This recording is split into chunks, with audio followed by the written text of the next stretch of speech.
Países asiáticos estão em alerta após um novo surto do vírus Nipah, também conhecido pela sigla NIV. Esse patógeno, descoberto em 99, possui um alto índice de letalidade, podendo alcançar entre 75% e 80%.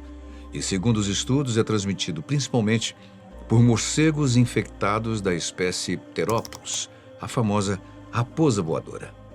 Para haver infecção, não é preciso que as pessoas tenham sido atacadas por esses animais, mesmo porque essa espécie de morcego é frugívora, isso é, se alimenta de frutos, mas sim por consumir uma fruta a qual o morcego infectado tenha tido qualquer tipo de contato.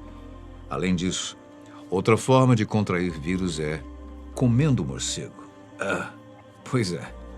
Comer a carne de morcegos é um costume tradicional em vários países asiáticos, como a China, Indonésia e Vietnã, por exemplo, são alguns deles. Aliás, aqueles amigos daquela área lá têm uns gostos exóticos, para dizer o mínimo. Não é um prato típico ou comum em todos os lugares, é claro, mas especialmente em comunidades mais distantes e isoladas dos grandes centros.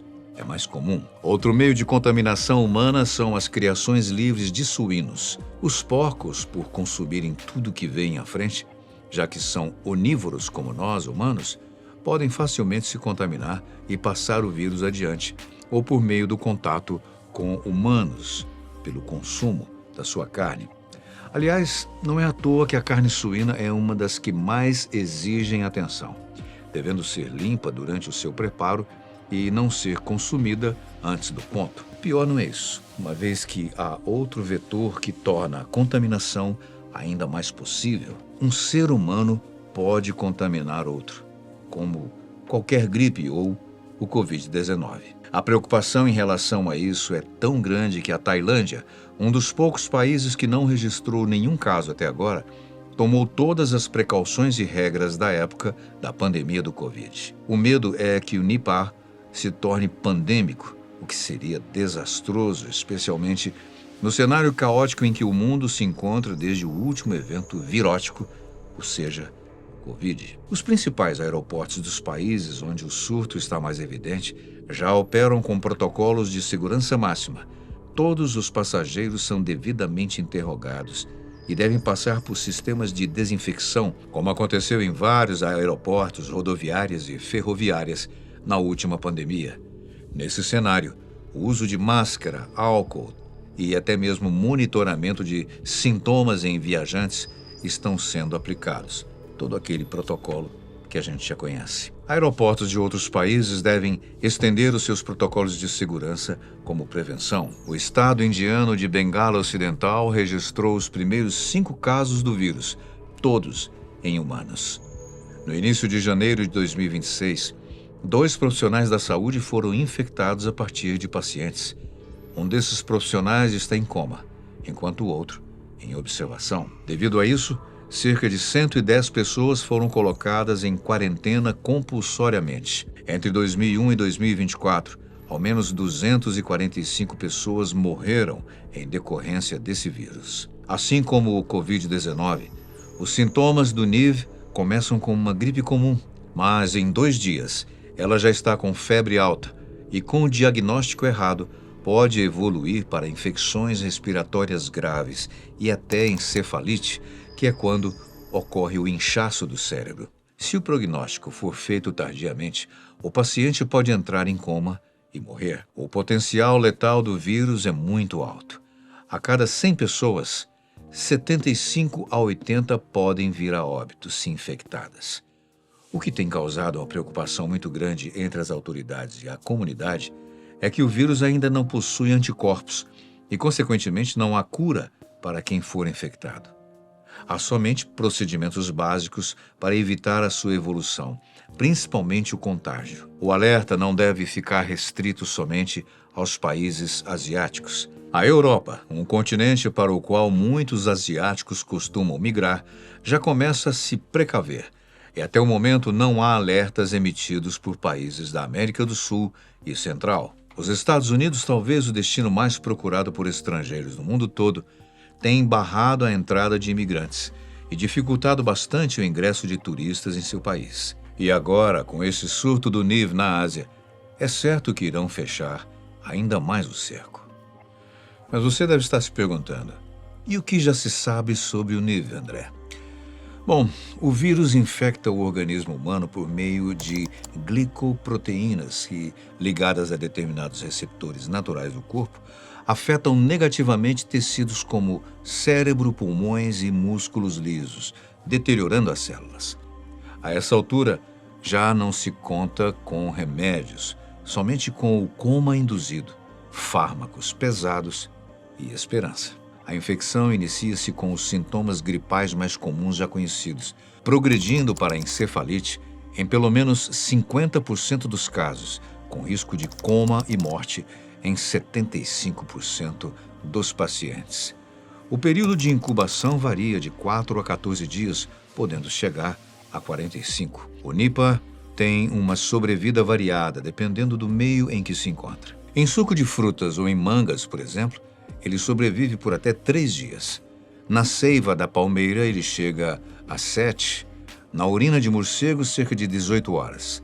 Temperaturas muito altas não são ideais para o Nive, tanto que ele pode morrer a 100 graus Celsius em 15 minutos.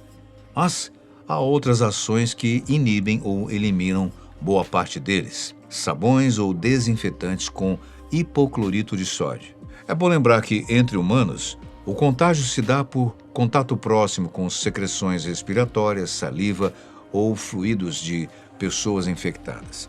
É onde o pessoal que trabalha na área de saúde mais precisa ter atenção. Por enquanto, não há evidências de uma progressão em larga escala do Nive, até mesmo porque estão sendo tomados os cuidados devidos para que o mundo não seja novamente pego de surpresa, como foi no caso da terrível pandemia de Covid-19.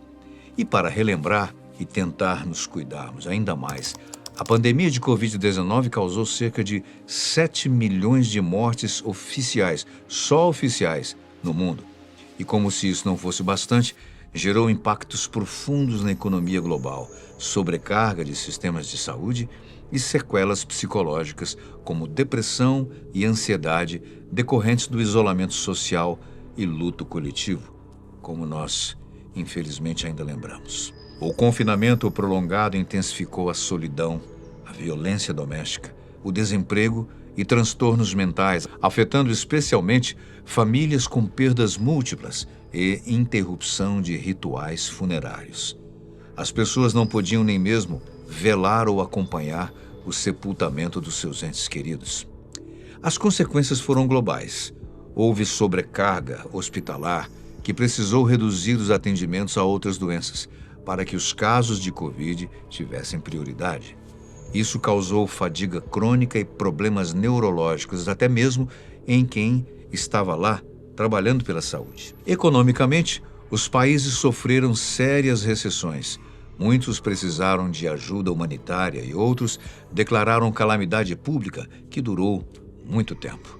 Desemprego em massa, pessoas a partir de determinada faixa etária perdendo seus empregos, falta de alimento em casa, crianças sem escolas, sem creches, sem pais.